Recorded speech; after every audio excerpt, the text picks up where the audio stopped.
করেছে, সারা বছর একটু একটু করে সামান্য টাকা জমায়, কিন্তু সেই টাকাটাই যদি ভাড়ায় সব শেষ হয়ে যায় তাহলে ঈদের আনন্দেই তো ম্লান হয়ে যায়। এইটা আসলে একটা মানবতা বিরোধী অপরাধ। এটা জুলাইয়ের পরিবর্তনের পরে দ্বিতীয় ঈদ উল ফিতর।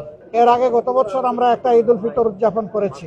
যাদের রক্তের উপর দাঁড়িয়ে এই বাংলাদেশ পেয়েছি তাদের কাছে আমাদের একটা দায়বদ্ধতা আছে, শহীদদের কাছে, আহতদের কাছে, পঙ্গুদের কাছে, জুলাই যোদ্ধাদের কাছে, নির্বিশেষে বাংলাদেশের মুক্তিকামী সমস্ত মানুষের কাছে। ঈদ আসে খুশির বার্তা নিয়ে, এবং ঈদ আসলে বিশেষ করে শহরে নগরে অবস্থানরত জনগণ নাড়ির টানে বাড়ির দিকে তারা ছুটতে থাকে। সেই সময়টা অতীতেও বিভিন্ন সময় অনেক গ্যাঞ্জাম ছিল, সমস্যা ছিল।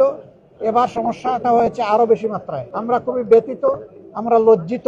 পরিবর্তিত বাংলাদেশে এটা হওয়া উচিত ছিল না। ভাড়া নিয়ে যে কেলেঙ্কারি হয়েছে, আর সরকারের মন্ত্রী এই বিভাগের যে সমস্ত কথা এক এক সময় এক একটা বলেছেন, আমরা জাতি হিসাবে লজ্জিত। আমরা জানি না ওনারা লজ্জিত অনুতপ্ত কিনা।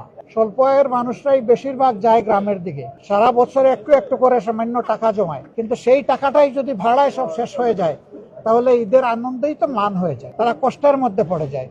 এটা অমানবিক, এটা আসলে একটা মানবতা বিরোধী অপরাধ, যেটা গোটা জাতির সাথে করা হয়েছে। যারা করেছে তারা নিঃসন্দেহে ভালো কাজ করেনি, আমরা এটার নিন্দা জানাই। তাদের উচিত ছিল এই ঈদের যাত্রাটাকে কমফোর্টেবল করা, আরামদায়ক করা, স্বস্তিদায়ক করা। এটা তারা করতে পারেন নাই, ব্যর্থ